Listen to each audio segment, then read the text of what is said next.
हमारा जहां सच का जहां।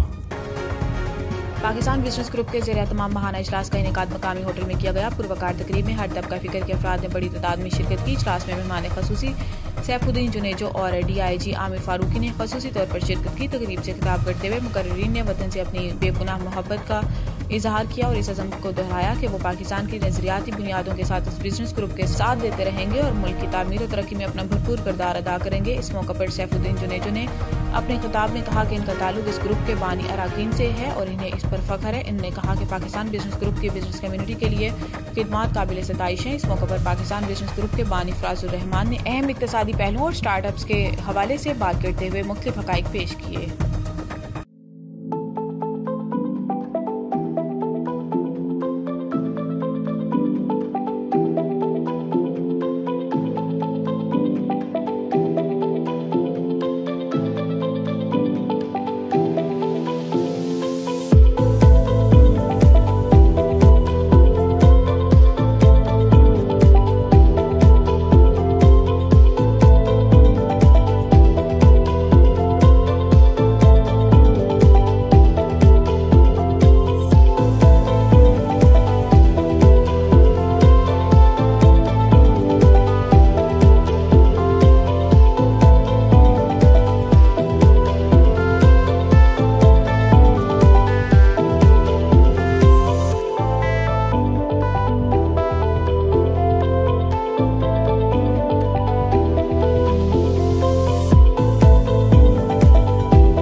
हमारा जहां सच का जहां।